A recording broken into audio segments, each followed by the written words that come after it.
മറ്റൊരു വീഡിയോയിലേക്ക് സ്വാഗതം. ഇന്നിവിടെ വിശകലനം ചെയ്യുന്നത് 2/9/2006 ജനിച്ച ഒരാളുടെ ഗ്രഹസ്ഥിതിയാണ്. തൃക്കേട്ടയാണ് നക്ഷത്രം. തൃക്കേട്ട 4-ാം പാദം, കർക്കിടക ലഗ്നം.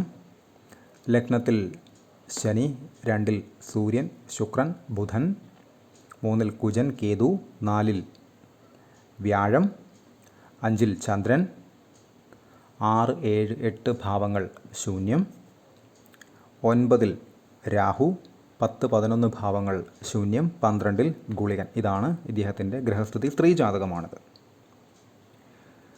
ഈ ഗ്രഹനില പരിശോധിക്കുന്ന സമയത്ത് കർക്കിടക ലഗ്നം, ലഗ്നത്തിൽ ശനി, ലഗ്നാധിപനായിട്ടുള്ള ഗ്രഹം നീചനായി നിൽക്കുന്നു. തൃക്കേട്ടയാണ് നക്ഷത്രം, നീചനായി നിൽക്കുന്നു. ഉപരി 12-ൽ നിൽക്കുന്ന ഗുളികൻ്റെ 2ാമത്തെ ദൃഷ്ടി ശനിയിലേക്ക്, പ്രത്യേകിച്ചും ലഗ്നത്തിലേക്ക് വരുന്നു. നല്ലതല്ല. 12-ൽ ഗുളികൻ നിൽക്കുന്നതും നല്ലതല്ല. ഇദ്ദേഹത്തിൻ്റെ വിവാഹം പോലെയുള്ള കാര്യങ്ങൾ എങ്ങനെയായിരിക്കും എന്നതായിരുന്നു ഇദ്ദേഹവുമായി ബന്ധപ്പെട്ട ആളുകളുടെ ചോദ്യം. അതിൽ ലഗ്നത്തിൽ ഗുളികൻ്റെ 2ാമത്തെ ദൃഷ്ടിയിൽ നിൽക്കുന്ന ശനി തൻ്റെ സ്വാഭാവിക ദൃഷ്ടി ലഗ്നാൽ 7-ലേക്ക് നടത്തുന്നു. ഒട്ടും ഈസി ആയിട്ടുള്ള ഒരു കാര്യമല്ല ശനിയുടെ ദൃഷ്ടിയെ ഡീൽ ചെയ്യുക എന്ന് പറയുന്നത്. പൊതുവേ കട്ടി സ്വഭാവം കൂടുതലുള്ള ഗ്രഹമാണ് ശനി. അതിലേക്ക് ഗുളികൻ്റെ ദൃഷ്ടി കൂടി വന്നതോടുകൂടി അത് കൂടുതൽ ശക്തി കാണിക്കും. അതല്ല എങ്കിൽ കൂടുതൽ നെഗറ്റീവ് സ്വഭാവം കാണിക്കും. അതേപോലെ തന്നെയാണ് ഇവിടെ ശ്രദ്ധിച്ചാൽ മറ്റൊരു കാര്യം മനസ്സിലാവും. 3, 6, 1, 7 മകരം, 7ാം ഭാവാധിപൻ ആയിട്ടുള്ള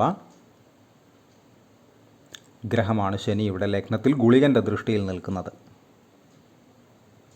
അതുതന്നെ ഒരു പ്രധാന നെഗറ്റീവാണ്. പരമാവധി ഏത് ഗ്രഹമാണെങ്കിലും, ഛായാഗ്രഹമാണെങ്കിലും, പ്രത്യേകിച്ചും 7ാം ഭാവാധിപത്യം വഹിക്കുന്ന ഗ്രഹങ്ങൾ ഗുളിക ബന്ധത്തിൽ നിൽക്കുന്നത് ഒട്ടും നല്ലതല്ല. ഗുളികൻ പൊതുവെ ശനിപുത്രനാണ്. ടോക്സിക് ആയിട്ടുള്ള അനുഭവം കൊടുക്കുന്നതിന് വളരെ സാധ്യത കൂടിയ ഒരവസ്ഥയാണ് ഗുളികൻ എന്ന് പറയുന്നത്. പ്രത്യേകിച്ചും 12-ലൊക്കെ നിൽക്കുന്ന ഗുളികൻ എന്ന് പറയുന്നത് ഭാവിയിൽ വർദ്ധിച്ച ചെലവുകളെ വരുത്തും. ഏതെങ്കിലുമൊക്കെ രീതിയിൽ കയ്യിൽ ഒതുങ്ങാത്ത രീതിയിലുള്ള ചെലവുകളെ വരുത്തും. അത് വളരെ ശ്രദ്ധിക്കേണ്ടുന്ന ഒരു കാര്യം തന്നെയാണ്. ഇവിടെ ഗുളികനെ കൊണ്ടുള്ള ഒരു ഗുണമുണ്ട്. അതെന്താണെന്ന് വെച്ചാൽ 12-ൽ നിൽക്കുന്ന ഗുളികൻ ചെലവുകളെ വരുത്തുകയും അതേപോലെ തന്നെ ലഗ്നത്തിലേക്ക് ദൃഷ്ടി നടത്തി ലഗ്നത്തിൽ നിൽക്കുന്ന ഗ്രഹനെ പിടിക്കുകയും ചെയ്യാം. പക്ഷേ 11-ലേക്ക് ഗുളികൻ്റെ 12ാമത്തെ ദൃഷ്ടിയുണ്ട്. വളരെ നല്ലതാണ്. ലാഭകരമായിട്ടുള്ള കാര്യങ്ങൾക്ക് 11-ൽ ഗുളികൻ നിൽക്കുന്നതും 11-ലേക്ക് ഗുളികൻ്റെ ദൃഷ്ടി വരുന്നതും നല്ലതാണ്.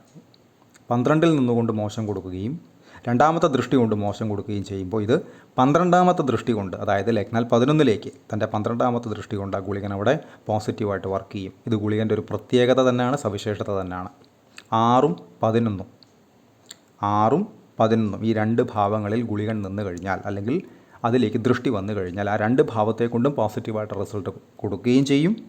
എന്നാൽ മറ്റ് 2 ഭാവങ്ങളെ കൊണ്ട് എക്സ്ട്രീം നെഗറ്റീവായിട്ടുള്ള റിസൾട്ട്സ് കൊടുക്കുകയും ചെയ്യും. സൈക്കോ സ്വഭാവം എന്നൊക്കെ പറയാം. അതുപോലെ തന്നെയാണ് വിവാഹം നടത്തുന്നത് വളരെ ശ്രദ്ധിച്ച് വേണം എന്ന് പറഞ്ഞു. 7ാം ഭാവാധിപനായിട്ടുള്ള ഗ്രഹം കർക്കിടകത്തിലാണ് നിൽക്കുന്നത്, ഗുളികൻ്റെ ദൃഷ്ടിയിലാണ്. പ്രസ്തുത ശനി 7ാം ഭാവാധിപത്യം വഹിക്കുന്ന ലഗ്നത്തിൽ നിൽക്കുന്ന ഗുളികൻ്റെ ദൃഷ്ടി ഏറ്റുവാങ്ങിയ ശനിയാണ് അവിടെ നിന്നുകൊണ്ട് 7-ലേക്ക് ദൃഷ്ടി ചെയ്യുന്നത്. അപ്പോൾ ഇൻഡയറക്റ്റായിട്ട് ഗുളികൻ്റെ ഒരു സാന്നിധ്യവും 7-ലേക്ക് വരുന്നുണ്ട്.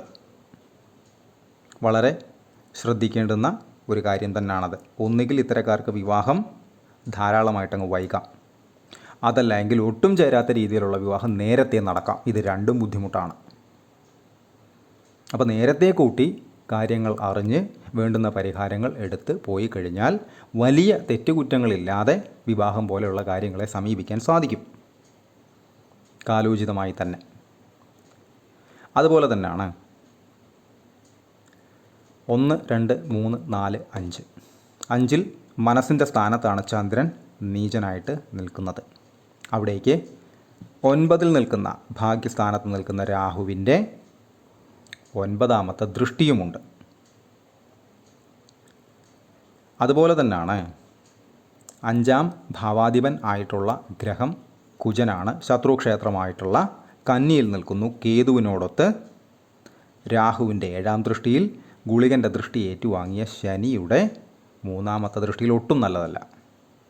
മനസ്സിന് അസ്വസ്ഥത, ടെൻഷൻ, കൺഫ്യൂഷൻ, ആങ്സൈറ്റി, കുറഞ്ഞ പക്ഷം ഡിപ്രഷൻ പോലെയുള്ള അനുഭവങ്ങളൊക്കെ ഏതെങ്കിലുമൊക്കെ രൂപത്തിൽ ഭാവത്തിൽ പല സമയങ്ങളിലായിട്ട് വരാനുള്ള ഒരു സാധ്യത അവിടെ ഉണ്ട്.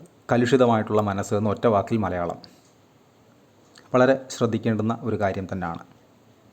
പ്രത്യേകിച്ചും 7ാം ഭാവാധിപൻ പ്രശ്നാധിഷ്ഠിതമായിട്ട് നിൽക്കുന്ന സമയത്ത് ചന്ദ്രൻ നീചനാവുകയും 5ാം ഭാവാധിപൻ എന്ന് വെച്ചാൽ മനസ്സിൻ്റെ സ്ഥാനത്തിൻ്റെ അധിപൻ നെഗറ്റീവായി നിൽക്കുകയും ചെയ്തു കഴിഞ്ഞാൽ, ഇപ്പോൾ വിവാഹമായിക്കോട്ടെ, അതല്ലെങ്കിൽ ഭാഗ്യാനുഭവങ്ങളായിക്കോട്ടെ, അതല്ലെങ്കിൽ ജോലി ആയിക്കോട്ടെ, എന്ത് തന്നെയാണെങ്കിലും നെഗറ്റീവ് വന്നു കഴിഞ്ഞാൽ അത് ആദ്യം ബാധിക്കുന്നത് ഏതൊരു മനുഷ്യനെയും മനസ്സിനെ തന്നെയാണ്.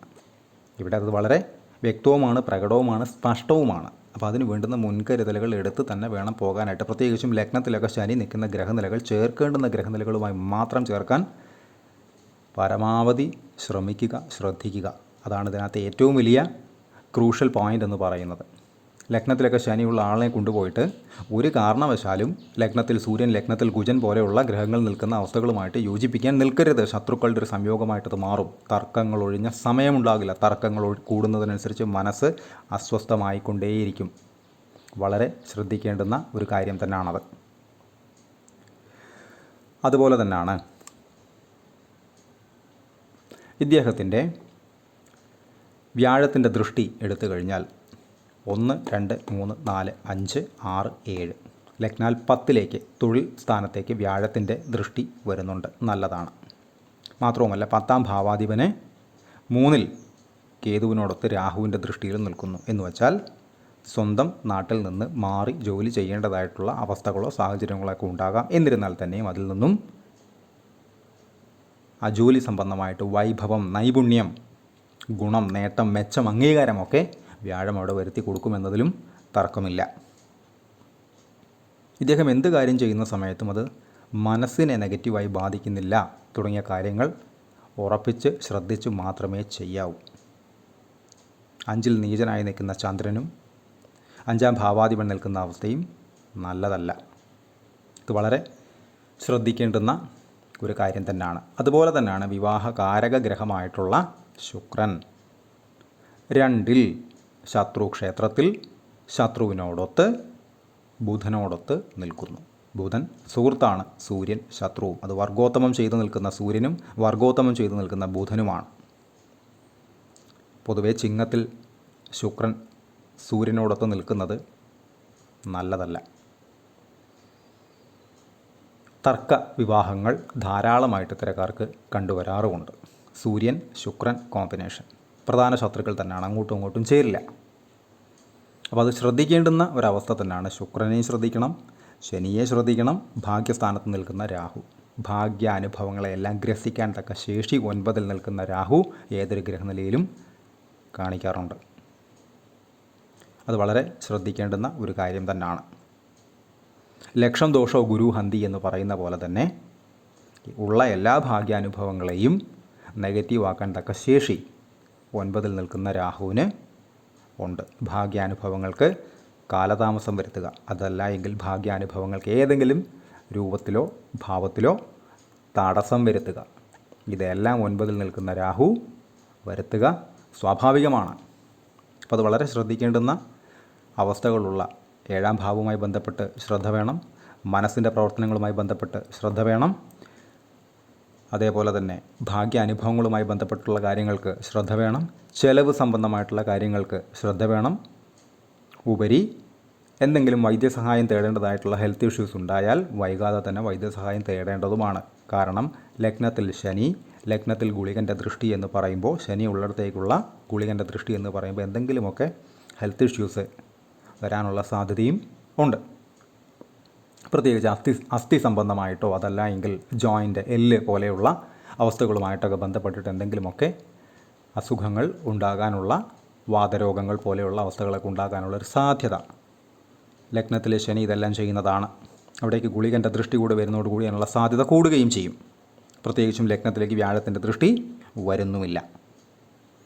അത് വളരെ ശ്രദ്ധിക്കേണ്ടുന്ന ഒരു കാര്യം തന്നെയാണ്. കൃത്യമായിട്ട് പരിഹാരങ്ങൾ എടുത്ത് പോകേണ്ടുന്ന പാറ്റേണിലുള്ള ഒരു ഗ്രഹനില തന്നെയാണത്.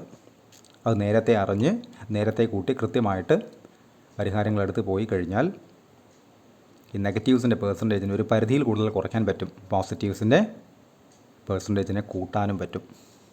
ഇദ്ദേഹത്തിൻ്റെ ദശകൾ എടുത്തു കഴിഞ്ഞാൽ തൃക്കേട്ടയാണ് നക്ഷത്രം, ബുധദശയിൽ ജനിച്ചു 2009 വരെ ബുധൻ, അതിനുശേഷം 7 കൊല്ലം കേതു, ശേഷം 20 കൊല്ലം ശുക്രൻ 2036 വരെ, ശേഷം സൂര്യൻ 2042 വരെ, ശേഷം 10 കൊല്ലം ചന്ദ്രൻ 2052 വരെ, ശേഷം കുജൻ അതായത് ചൊവ്വ 2059 വരെ 7 കൊല്ലം, ശേഷം രാഹു, ഗുരു എന്നീ ക്രമത്തിലാണ് ഇദ്ദേഹത്തിൻ്റെ ദശകൾ കടന്നു പോകുന്നത്. അതിൽ തന്നെ നടപ്പ് ദശ ശുക്രനിൽ രാഹുവാണ്.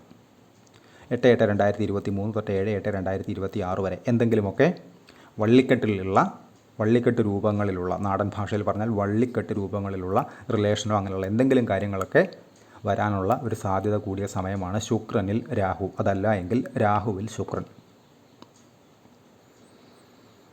പ്രണയ സംബന്ധമായിട്ടുള്ള കാര്യങ്ങൾക്ക് അഗ്രഗണ്യന്മാരായിട്ടുള്ള രണ്ടവസ്ഥകളാണ് ശുക്രനും രാഹുവും. അതിൽ തന്നെ ശുക്രനിൽ രാഹുവിൻ്റെ അപകാരത്തെ ഇത്തരം കാര്യങ്ങളുമായി ബന്ധപ്പെട്ട് അതിൽ 99% വരുന്നത് വളരെ റോങ് ആയിട്ടുള്ള പേഴ്സൺ ആകാനുള്ള സാധ്യതയും വളരെ കൂടുതലാണ്. കാരണം രാഹു ഇല്യൂഷൻസ് ആണ്, മായാവിദ്യകളുള്ള ഛായാഗ്രഹമാണ്.